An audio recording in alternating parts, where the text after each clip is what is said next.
अल्हम्दुलिल्लाहि रब्बिल आलमीन वस्सलातु वस्सलामु अला अशरफिल अंबिया वल मुरसलीन नबीना मुहम्मदिन व अला आलिहि व अस्हाबिहि अजमईन। अऊज़ु बिल्लाहि मिनश शैतानिर रजीम। बिस्मिल्लाहिर रहमानिर रहीम। या अय्युहन नबिय्यु लिमा तुहर्रिमु मा अहल्लल्लाहु लक तब्तगी मरदात अज़वाजिक वल्लाहु गफूरुर रहीम। क़द फ़रदल्लाहु लकुम तहिल्लत ईमानिकुम वल्लाहु मौलाकुम व हुवल अलीमुल खबीर व हुवल अलीमुल हकीम। इस सूरह का नाम है सूरह तहरीम। तहरीम हर्रमा युहर्रिमु तहरीम। तहरीम का माना होता है किसी चीज़ को हराम कर लेना। तहलील किसी चीज़ को हलाल कर देना, तहरीम किसी चीज़ को हराम कर लेना। इसमें ख़ास वाक़या बयान किया गया है कि अल्लाह के नबी सल्लल्लाहु अलैहि वसल्लम ने एक ख़ास चीज़ को अपने लिए हराम कर लिया था, जिस पर अल्लाह तबारक व तआला ने रसूल अकरम सल्लल्लाहु अलैहि वसल्लम को तंबीह फरमाई और कहा कि आपको इस चीज़ को हराम कर लेना आपके लिए मुनासिब नहीं है। आपने अगर कसमिया अंदाज में इसे हराम कर लिया है तो कसम का कफ़ारा दीजिए और जिसको हराम कर लिया है उसे खाना शुरू कर दीजिए। इसी लफ्ज़ हर्रमा से तहरीम बना है और इसी मुनासिबत से सूरह का नाम सूरह तहरीम रखा गया। ये सूरह मदनी है और मजमून से अंदाज़ा होता है कि हिजरत के 7वें या 8वें साल में इस सूरह का नुज़ूल हुआ है। इस सूरह का ख़ास और मरकज़ी मजमून ये बयान करना है कि अल्लाह की हलाल करदा चीज़ को नबी भी हराम नहीं कर सकते। यानी हिल्लत व हुर्मत, हलालो हराम करने का इख्तियार सिर्फ और सिर्फ अल्लाह तबारक व तआला का है। अल्लाह के नबी उस हलालो हराम की वजाहत करते हैं। इस हकीकत के वादे किया गया कि हलालो हराम करना सिर्फ अल्लाह के इख्तियार में है। अपनी ख्वाहिश से अल्लाह के नबी सल्लल्लाहु अलैहि वसल्लम भी किसी हलाल करदा चीज़ को अपने लिए हराम नहीं कर सकते। जब नबी ये काम नहीं कर सकते तो दुनिया के किसी मुफ्ती और किसी कादी को हलाल को हराम करने और हराम को हलाल करने के इख्तियार कहाँ से मिल जाएगा।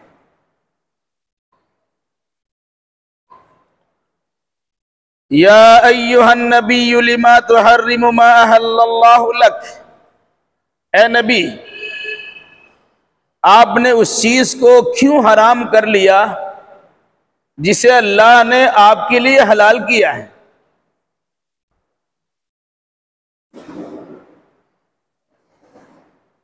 वो कौन सी चीज़ थी जिसे अल्लाह के नबी सल्लल्लाहु अलैहि वसल्लम ने अपने ऊपर हलाल किया, हराम किया है, जिसे अल्लाह तबारक व तआला ने हलाल किया था। और ऐसा क्यों किया था उसकी वजह भी है। तब्तगी मरदात अज़वाजिक, आप अपनी बीवियों को खुश करना चाहते हैं। वल्लाहु गफूरुर रहीम, अल्लाह बड़ा बख्शने वाला, बड़ा रहम करने वाला है। इस सिलसिले में दो बातें बयान की जाती हैं कि अल्लाह के नबी सल्लल्लाहु अलैहि वसल्लम ने इस हलाल चीज को अपने लिए हराम किया था। दो वाकयात बयान होते हैं। एक वाकया यह है कि हजरत मारिया किब्तिया को अल्लाह के नबी सल्लल्लाहु अलैहि वसल्लम ने अपने ऊपर हराम कर लिया था। ये शाह मुक़ौक़स की जानिब से दी गई मादी थी, जिसे अल्लाह के नबी सल्लल्लाहु अलैहि वसल्लम ने अपनी ज़ौजियत में रखा और उनसे एक लड़का भी पैदा हुआ जिनका नाम इब्राहिम था सन 8 हिजरी में, और फिर उनका इंतकाल भी हो गया। वाकया कुछ इस तरह बताया जाता है कि अल्लाह के नबी सल्लल्लाहु अलैहि वसल्लम की कई बीवियां, 11 बीवियां थी और सबका अलग अलग रूम आपने दिया था। रात सबके लिए खास थी, लेकिन असर के बाद का आपका मामूल यह था, थोड़ी थोड़ी देर के लिए हर बीवी के घर में आप चले जाते थे। मकसद दिलजोई करना था। एक बार हजरत हफ्सा रज़ी अल्लाह ताला अन्हा के घर आप तशरीफ ले गए। आप वहां मौजूद नहीं थी, अपने घर में थे, चले गए। कुछ देर के बाद हजरत मारिया किब्तिया भी हजरत हफ्सा के घर में पहुंच गए, जबकि हजरत हफ्सा मौजूद नहीं है। फिर उनको खबर मिली या हजरत हफ्सा कुछ देर के बाद वापस आ गई, तो देखा कि अल्लाह के नबी सल्लल्लाहु अलैहि वसल्लम हमारे घर में हजरत मारिया किब्तिया के साथ में। औरतों को अपनी शौकनाहट बड़ी अजीब लगती है।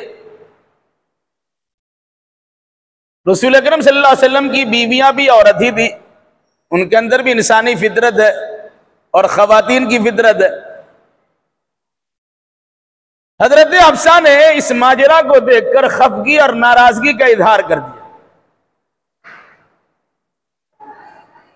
कि आप मेरे घर में हजरत मारिया क्यों बुलाए? हालांकि ऐसा कुछ नहीं था, वो खुद चली आई थी।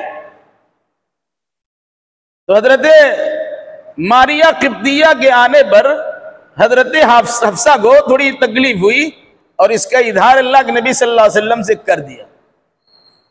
तो आप सल्लल्लाहु अलैहि वसल्लम ने फरमाया, ठीक है,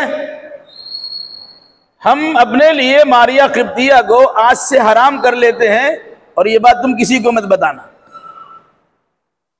इसके आने से तुमको तकलीफ पहुंची है, चलो इसकी वजह से हम ये फैसला लेते हैं कि मारिया किब्तिया हमारे लिए हराम हो जाएगी, हम इनसे मिलना जुलना नहीं करेंगे। और सुनो ये बात, तुम किसी से बताना मत। मामला हुआ खत्म। इस बात को हजरत हफ्सा ने हजरत आयशा से बता दिया।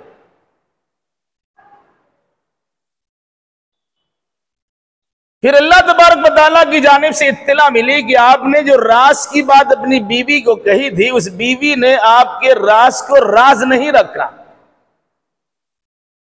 उसने फला को बता दिया। तो अल्लाह के नबी सल्लल्लाहु अलैहि वसल्लम ने हजरत हफ्सा से पूछा कि तुमने राज को राज क्यों नहीं रखा? हजरत हफ्सा ने कहा, आपको खबर कैसे मिली? उनको यकीन था कि हमने एक ऐसी खातून को बतलाया है जो इस बात को दूसरे को बयान कर ही नहीं सकती। हजरत आयशा पर उनका पूरा एतमाद था कि हजरत आयशा इस बात को किसी से बयान कर नहीं सकती, फिर अल्लाह के नबी सल्लल्लाहु अलैहि वसल्लम का मालूम कैसे होगा? उन्होंने सवाल कर दिया, अच्छा ये बताइए, हमने अगर राज को इफ्शा कर दिया, राज को राज नहीं रहने दिया, आपको पता कैसे चला? तो अल्लाह के नबी सल्लल्लाहु अलैहि वसल्लम ने फरमाया कि मुझे अल्लाह ने बतलाया, जो खबर रखने वाला है, जो इल्म वाला है। किसी आदमी ने हमको नहीं बतलाया है, इस राज को तुमने इफ्शा कर दिया, जाहिर कर दिया है, इसका पता मुझे अल्लाह ही ने बतलाया। एक मामला तो ये था। एक दूसरा मामला बयान किया था, जिसे इमाम बुखारी और मुस्लिम वगैरह में यानी सही हदीसों में उसका तज़किरा जिक्र मौजूद है तफसील के साथ, कि अल्लाह के नबी सल्लल्लाहु अलैहि वसल्लम का मामूल था असर के बाद अपनी अहलियाओं के घर चले आते थे और कुछ देर बात वगैरह करके फिर चले तशरीफ ले आते थे। कुछ देर हजरत ज़ैनब बिन्त जहश, जो अल्लाह के नबी सल्लल्लाहु अलैहि वसल्लम की भूपी ज़ात बहन भी थी और आपकी ज़ौजियत में थी, वहां कुछ देर ज्यादा ठहर गए। या आम बीवियों के घर में ठहरने के एतबार से मामूल के खिलाफ उनके कुछ थोड़ी देर ज्यादा ठहर जाते थे। तो इस पर हजरत आयशा ने और हजरत हफ्सा ने प्लान बनाया और कुछ अल्लाह के नबी सल्लल्लाहु अलैहि वसल्लम की दीगर बीवियों को भी शामिल कर लिया, लेकिन बनाने वाली ये दो थी।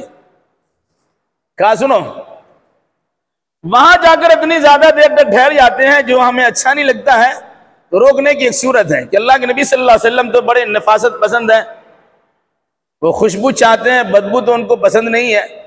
ऐसा करो, जब वहां से वो आएंगे तो कहना कि कहाँ चले जाते हैं और क्या खा पी लेते हैं, आपके मुंह से तो मगाफिर की बदबू आ रही है। मगाफिर एक फूल था जिसमें सराद और बदबू कैफियत पाई जाती थी।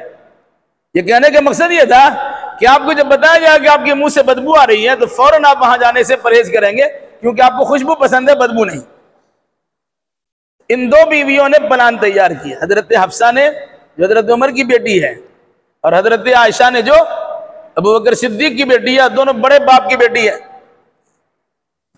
अल्लाह ने बड़ा बनाया है, तो इन दोनों ने प्लान बनाया कि हम दोनों की मौजूदगी में उनके पास ज्यादा ठहरते हैं, ये मुनासिब नहीं है। जब अल्लाह के नबी सल्लल्लाहु अलैहि वसल्लम वहां से वापस हुए, एक बीवी के पास गए, तो उन्होंने कहा क्या आप कहाँ से क्या पी खा के चले आते हैं, आपके मुंह से तो बदबू आ रही, मगाफिर की बदबू आ रही। उन्होंने कहा हम तो ऐसा कुछ नहीं किया भाई, हम तो शायद पिया है।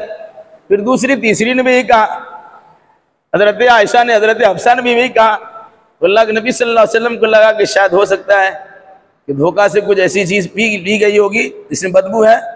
आपने फरमाया ठीक है, हम आइंदा शहद ही नहीं पिएंगे। हम तो शहद पी रहे थे, क्योंकि उनके पास उनके रिश्तेदार की तरफ से तोहफे में शहद आया था और वो हमको पिलाना चाह रहे थे, इसलिए वापस शहद की शरबत पीने में थोड़ा टाइम लग जाया करता था। अगर तुम ऐसा सोचती हो तो मैं अब ये शहद ही नहीं पीऊंगा। और आपने कसम खा लिया, मैं कसम खाकर कहता हूं कि मैं आइंदा शहद नहीं पीऊंगा। इतनी सी बात थी, अल्लाह तबारक व तआला ने कुरान की आयत नाज़िल कर दी। जाहिर सी बात है, शहद पीना आपने क्यों छोड़ा? शहद एक हलाल चीज है, कुरान में उसके फायदे बयान किए गए हैं, शिफाउल लिन्नास, लोगों के लिए शिफा का जरिया है। जब अल्लाह ने हलाल किया है तो आपने हराम क्यों किया? जाहिर सी बात है, ये बीवियों को खुश करने के लिए आपका ऐसा अमल था। तो सुनिए, या अय्युहन नबिय्यु लिमा तुहर्रिमु मा अहल्लल्लाहु लक, ए नबी आपने उस चीज को अपने ऊपर क्यों हराम कर लिया जिस चीज को अल्लाह ने आपके लिए हलाल किया था। ये सबके लिए फतवा नहीं था कि सब लोगों के लिए शहद हराम है। अपने लिए कर लिया कि ठीक हम नहीं पिएंगे, तस्मिया अंदाज में कर लिया, तहिया कर लिया, वादा कर लिया हमको शहद पीना ही नहीं है। सिर्फ अपने बारे में था, उम्मत के लिए आपने फैसला नहीं सुनाया था। लेकिन जिस चीज को अल्लाह के नबी सल्लल्लाहु अलैहि वसल्लम ने अपने लिए भी हराम कर लिया, अल्लाह ने उस पर भी नकीर किया, क्योंकि आप एक आइडियल है, रोल मॉडल आप है, आप एक नमूना है। आपको देखकर आपकी उम्मत के अफराद तो जिंदगी उसी उसूल के मुताबिक गुजारते हैं। अगर आपने शहद को अपने ऊपर हराम कर लिया है तो उम्मत के लोग भी अपने ऊपर शहद को हराम ही समझेंगे, जबकि अल्लाह तबारक व तआला उसे हलाल किया है। फरमाया नबी क्यों आपने हराम कर लिया उस चीज को जिसे अल्लाह ने आपके लिए हलाल किया था। तब तगी मर्दात अज़वाजिक, आप अपनी बीवियों के ख्वाहिश के मुताबिक चलना चाहते हैं या आप अपनी बीवियों की रज़ाजोई और रज़ामंदी पसंद करते हैं। मतलब क्या हुआ, एक तरफ बीवी है और एक तरफ अल्लाह है। अल्लाह ने जिस चीज को हलाल किया है, आप बीवी के कहने पर और उसकी रज़ाजोई के लिए उसे हराम नहीं कह सकते। बहुत बड़ी बात है। अगर आप इसको इससे पहले की सूरत से मिला के देखेंगे तो बात बड़ी आसानी समझ में आ जाएगी।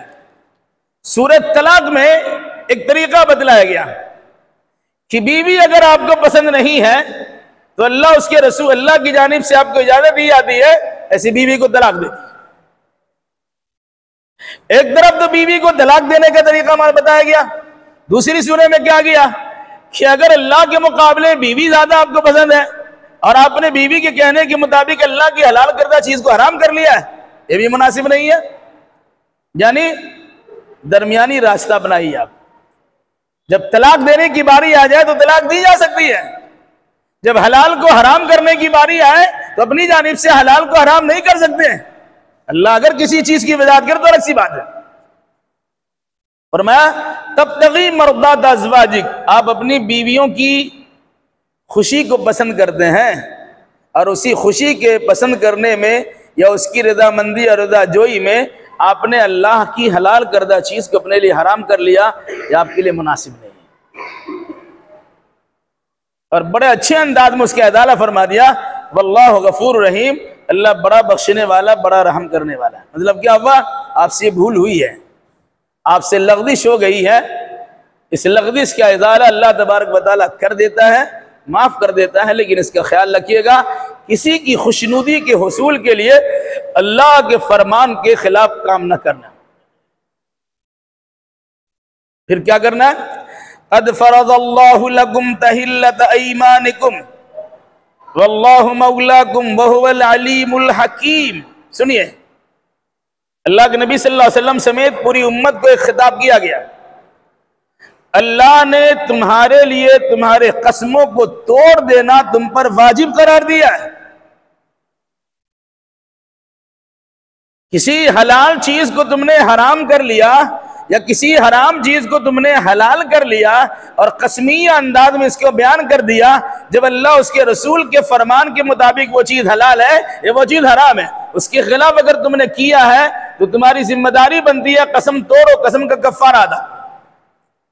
और सूरह माइदा में कसम का कफ्फारा बयान किया जा चुका है, जो सन 5 या 6 हिजरी में उसका नुज़ूल हुआ।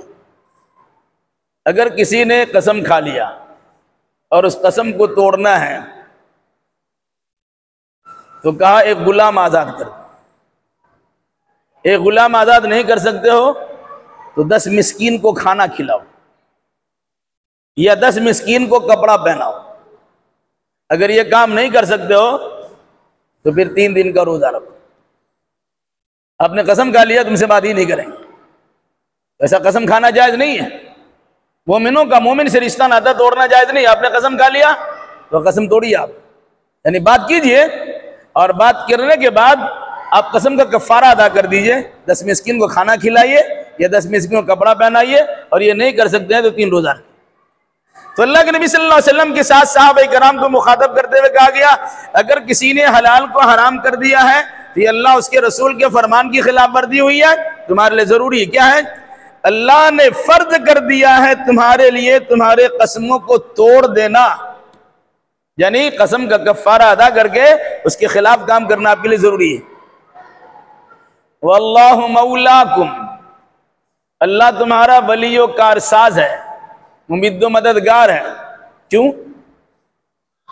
अगर ऐसा करने से दूसरे लोग आपके मुखालिफ हो जाते हैं तो आप उनकी मुखालफत की परवाह ना कीजिए, तो कुछ आपके बिगाड़ नहीं सकेंगे।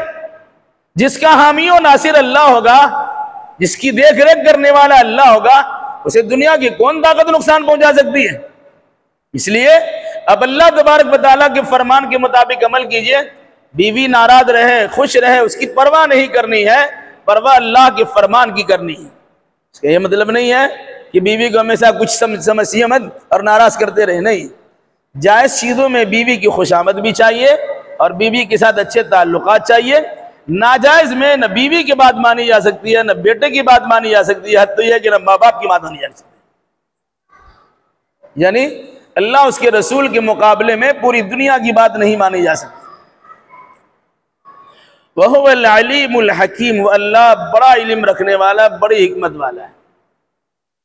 वो जानता है कि आपने किस जज्बे इरादे से ये काम किया है।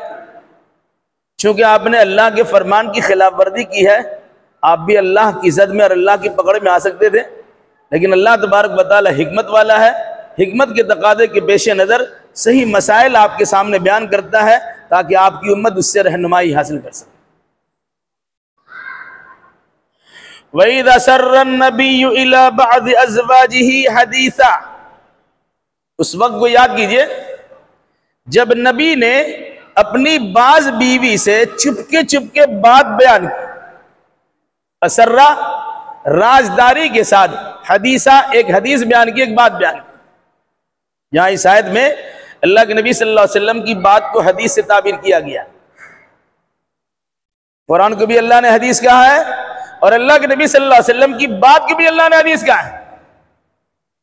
फरमाया जब अल्लाह के नबी सल्लल्लाहु अलैहि वसल्लम ने अपनी बाज बीवियों से चुपके से बड़ी राजदारी के साथ एक बात बयान की, तो बात आपके सामने आ चुकी है कि बाज बीवी के सामने कहा ठीक है अब शहद हम कभी नहीं पिएंगे, हम अपने ऊपर हराम कर लेते। या बाज बीवी के सामने आपने बयान किया कि ठीक है मारिया किब्तिया को हम अपने से करीब नहीं करेंगे, लेकिन ये राज की बात है, तुम किसी को बताना मत। फलम्मा नब्बत बिही वअज़हरहुल्लाहु अलैहि अर्रफ़ बादहु वअरज़ अन बाद। फिर जब उस बीवी ने उस राज की खबर दूसरे को दे दी, नब्बत खबर दे दिया,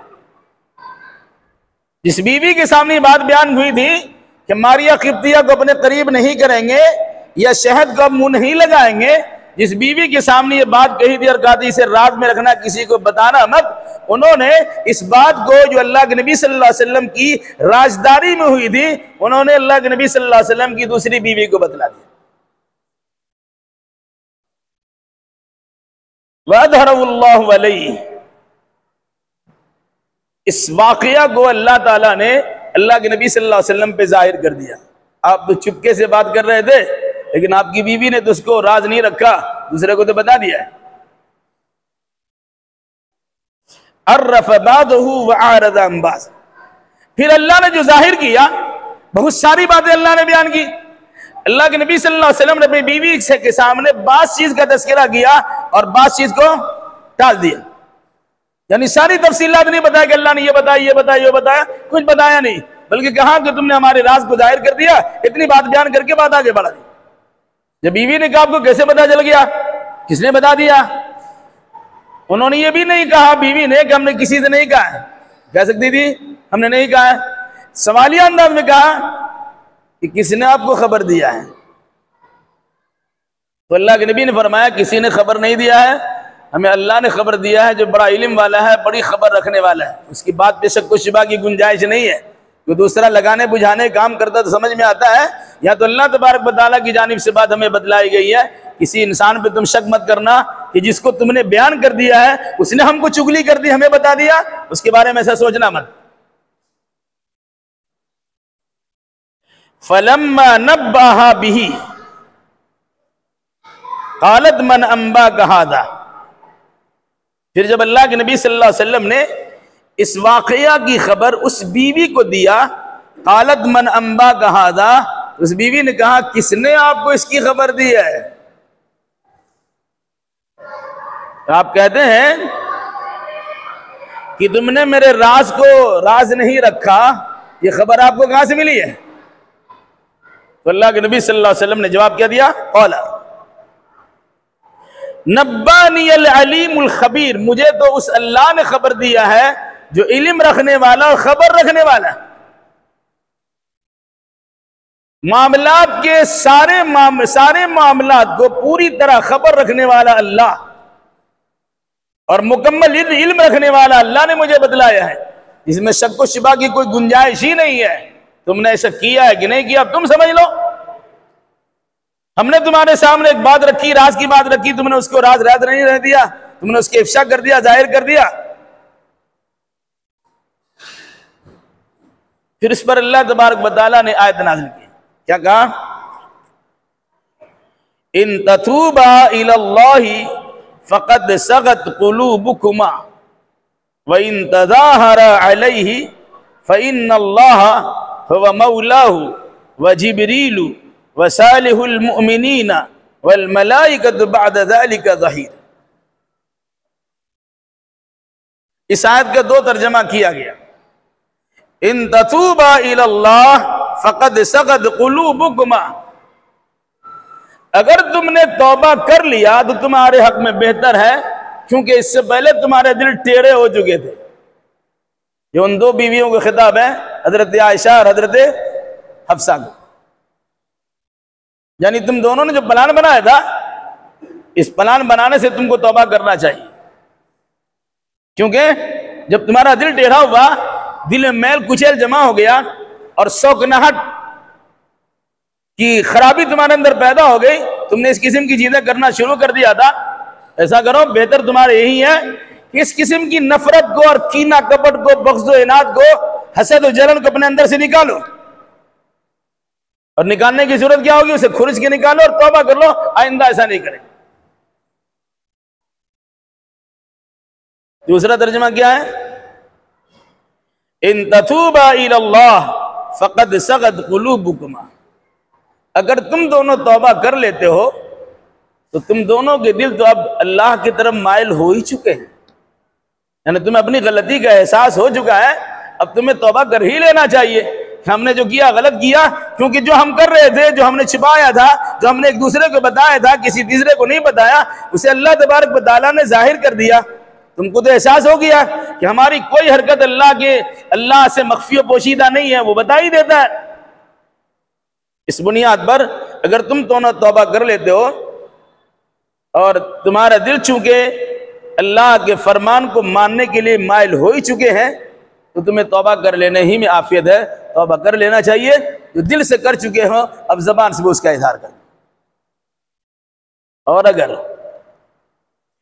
वइन तज़ाहरा अलैहि, और अगर तुम दोनों ने इनके खिलाफ मुजाहिरा किया, एहतजाज किया, एक दूसरे की मदद की, यानी हम दोनों अल्लाह के नबी सल्लल्लाहु अलैहि वसल्लम के खिलाफ में बात करेंगे कि हम लोगों को छोड़कर वो सिर्फ एक के पास जाके क्यों बैठते हैं या वगैरह ऐसा वैसा क्यों कर लेते हैं। अगर तुम लोगों ने मिल मिला करके अल्लाह के नबी सल्लल्लाहु अलैहि वसल्लम के खिलाफ तहरीक चलाई, मुजाहिरा किया, तो सुन लो, फ़इन्नल्लाहु हुवा मौलाहु, तो अल्लाह ताला ही उसका वली मौला है। व जिब्रील, अल्लाह के नबी का मौला जिब्रील भी है। व सालिहुल मोमिनीन, और अल्लाह के नबी सल्लल्लाहु अलैहि वसल्लम का साथ देने वाले तमाम नेक मोमिन भी हैं। वल मलाइकतु बाद ज़ालिका ज़हीर, और ये भी सुन लो, उसके बाद अल्लाह के फरिश्ते भी अल्लाह के नबी सल्लल्लाहु अलैहि वसल्लम की मदद करने के लिए तैयार है। यानी तुम लोग अगर अल्लाह के रसूल के खिलाफ करोगे तो अल्लाह के नबी सल्लल्लाहु अलैहि वसल्लम को नुकसान पहुंचा सकोगे। जिसका हामी अल्लाह होगा, जिसका मददगार जिब्रील होगा, जिसका देख रेख करने वाले मोमिनीन होंगे, और साथ साथ तमाम फरिश्ते उनकी निगरानी में लगे हुए, उनका तुम लोग क्या बिगाड़ लो। इसलिए तुम दोनों को तौबा कर लेना ही मुनासिब है। तौबा कर लो, तुम्हारे दिल तो माइल हो ही चुके हैं, अब जबान से भी तौबा करके जाहिरी हरकत और सकनात भी दुरुस्त कर लो। या अगर तुम्हारे दिल में कजी पैदा हो गई है और एक दूसरे सौगन से मुताल्लिक नफरत और कीना कपट है, उन तमाम को निकालो, एक खुशगवार माहौल में रहने की कोशिश करो, ये बेहतर है। और अगर इसके बरखिलाफ तुम काम करोगे और अल्लाह के नबी सल्लल्लाहु अलैहि वसल्लम के खिलाफ में मुजाहिरा करोगे, तो तुम ऐसा मत समझना कि अल्लाह के नबी सल्लल्लाहु अलैहि वसल्लम सिर्फ सीधे साधे आदमी है।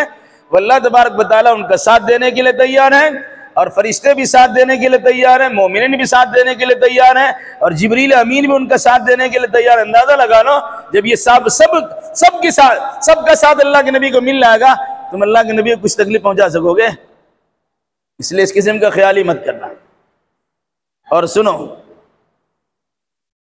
बड़ी अहम बात, असा रब्बुहु इन तल्लक़कुन्ना अन युब्दिलहु अज़वाजन खैरम मिनकुन्ना मुस्लिमातिन मुअमिनातिन क़ानितातिन ताइबातिन आबिदातिन साइहातिन सय्यिबातिन व अबकारा। बड़ी अहम बात बताई गई।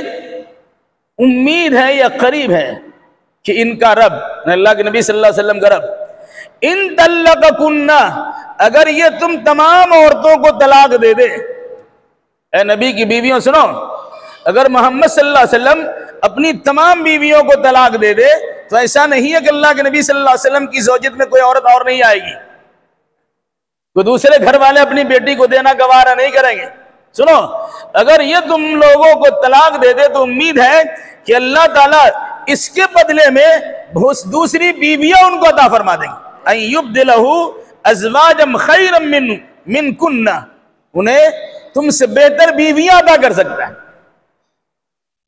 वो चाहे तो तुम तमाम बीवियों को एक साथ छोड़ सकते हैं। जो तुमने अल्लाह के नबी के साथ इस तरह की बात की है, अगर अल्लाह के नबी सल्लल्लाहु अलैहि वसल्लम को गुस्सा आ गया और वो चाहे छोड़ देना, तो वो छोड़ भी सकते हैं, और अल्लाह तबारक व तआला तुम्हारे मुकाबले में तुमसे अच्छी अच्छी बीवियां उन्हें अता भी कर सकता है। कैसी बीवियां होगी?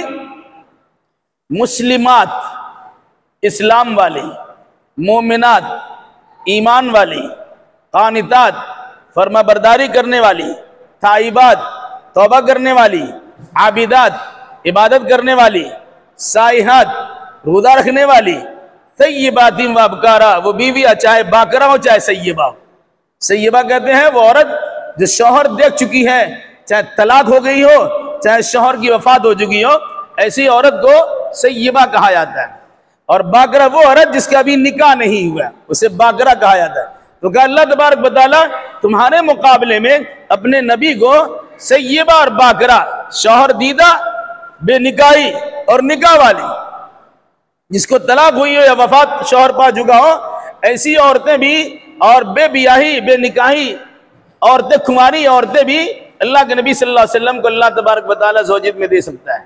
मतलब क्या हुआ, तुम लोगों को अल्लाह के रसूल के खिलाफ मुजाहरा करने की जरूरत नहीं है। अगर सूरह अहज़ाब की वो बातें इसमें शामिल कर लें तो बात समझने में ज़्यादा आसानी होगी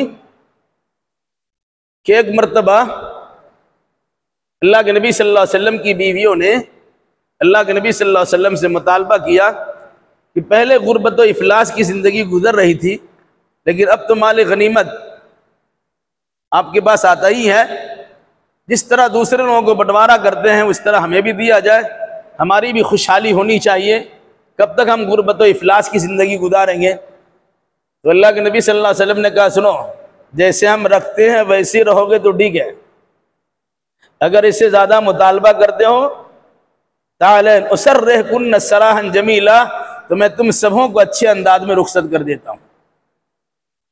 ये माल दीन की तबलीग व इशाअत के लिए, गुरबा मसाकीन के लिए और मुजाहिदीन के लिए, वो हमारा माल तो नहीं है, हम उसमें से तुमको क्या देंगे?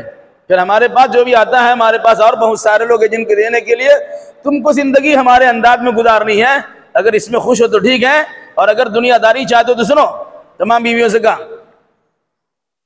हमारे साथ रहना पसंद करते हो या तलाक लेना पसंद करते हो? और हजरत आयशा से बतौर खास कहा कि सुनो, तुम कुंवारी हो, तुम बच्ची हो, तुम ऐसा करो, फैसला लेने में जल्दीबाजी न करना, अपने बाप से पूछ लेना। तो सबसे पहले हजरत आयशा ने जवाब दी, इसमें बाप से पूछने की क्या बात है, हमको आप ही के पास रहना, आप जैसे रखिए, बहुत बड़ी बात है। तो उस मौका पर भी कहा कि अगर आप तुम चाहो तो तुम सबको छोड़ देते हैं, तलाक दे देते हैं, हम जिस तरह जिंदगी गुजारते उसी तरह तुम जिंदगी गुजारने के लिए तैयार हो तो अल्हम्दुलिल्लाह, और अगर नहीं हो तो जाओ अपना अपना रास्ता ले लो, मौज मस्ती की जिंदगी गुजारो। ठीक है, फरमाया अगर ये तुमको तलाक दे दे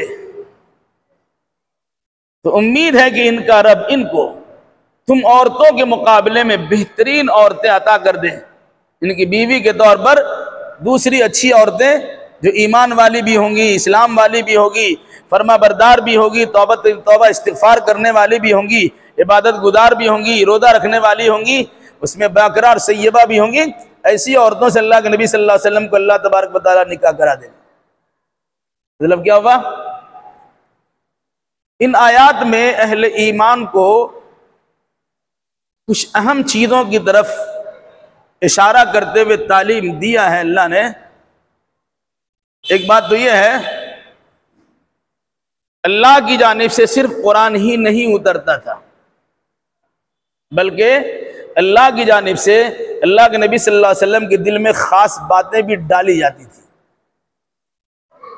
वही की दो किस्में हैं, वही जली और वही खफी।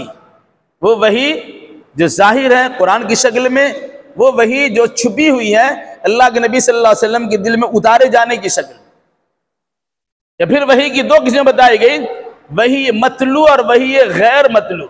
वो वही जिसकी तिलावत की जाती है कुरान की शक्ल में, और वो वही जिसकी तिलावत नहीं की जाती है और वह हदीस की शक्ल में मौजूद है। मतलब क्या हुआ कि अल्लाह आप पर कुरान भी उतारता था और हिकमत की बातें भी बयान करता था। वो हिकमत की बात से मुराद क्या है, वो हदीसें और सुन्नत की रहनुमाई करना। तो इस तरह से ये बात याद रखिए कि अगर कोई इंसान ये सोचता है कि कुरान हमारे लिए काफी है, तो गुमराही के दलदल में पड़ा हुआ है। वो जब तक हदीस रसूल को नहीं मानेगा, कुरान के अहकाम को समझ ही नहीं सकता। गोया कुरान मजीद अमल के लिहाज से हदीस का मोहताज है।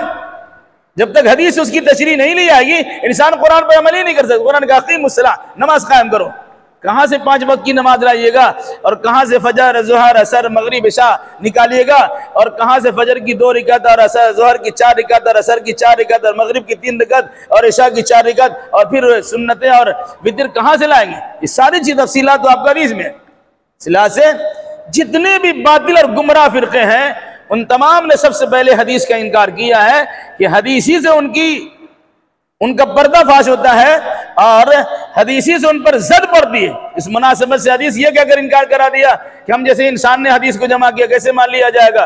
भाई जिस इंसान के जरिए से आप पर कुरान आया है, आपके पास कुरान आया है, उसी वास्ते, उसी रास्ते, उसी जरिए से आपके पास हदीस भी आई है। अब कुरान को मानने के लिए तैयार है लेकिन हदीस मानने के लिए तैयार नहीं है। ये अल्लाह ने कुरान आप पे तो टपका नहीं दिया है, अल्लाह पे उतारा है। अल्लाह के नबी सल्लल्लाहु अलैहि वसल्लम ने सहाबाए किराम से लिखवाया है, सहाबाए किराम ने याद करके भी दिया, लिख करके भी दिया। तो जिन्होंने हदीस लिख के दिया, हदीस याद करके दिया, वो भी तो कुरान लिख के देने वाले, हदीस देने और कुरान पढ़ के सुनाने वाले हैं। जब कुरान माना जा सकता है, हदीस क्यों नहीं मान सकते? दूसरी बात यह है कि हलाल को हराम करना या हराम को हलाल करना ये किसी के इख्तियार में नहीं है, यहाँ तक कि नबी भी इससे मुस्तस्ना नहीं है। नबी भी किसी चीज को अपनी जानिब से हलाल और हराम नहीं कर सकते। और एक बात ये भी याद रखिए कि जब अल्लाह तबारक व तआला किसी की मदद करना चाहता है तो दुनिया की कोई ताकत उसकी मुखालफत करके अपने मकसद में कामयाब नहीं हो सकता है, क्योंकि अल्लाह जिस बंदे को रखना चाहता है, अल्लाह जिसे रखे उसे कौन चखे। इसलिए आदमी को अल्लाह पे भरोसा रखना चाहिए। और आखिर की बात यह है कि अगर किसी घर से इस किस्म की बात निकलती हो जिसमें राज को राज न रखा जाए, राज फैला दिया जाए, तो ऐसी बीवी पर गोया शौहर को ये हक है कि उस पर सख्ती भी कर सकते हैं। और अगर ऐसी राज की बातें जो आपकी इज्जत व नामूस के खिलाफ हो जाए, उस पर शौहर को अपने बीवी के छोड़ देने का भी इख्तियार है। इसका तज़किरा कुरानी आयात की रोशनी में अल्लाह के नबी सल्लल्लाहु अलैहि वसल्लम की बाज़ बीवियों से होने वाली लग़ज़िशों पर अल्लाह के नबी सल्लल्लाहु अलैहि वसल्लम को दिया गया। अल्लाह ताला हमें और आपको और जुमला मुसलमानों किताब सुन्नत की रोशनी में अक़ीदा अमाल बजा लाने की तौफ़ीक़ मरहमत फरमाए।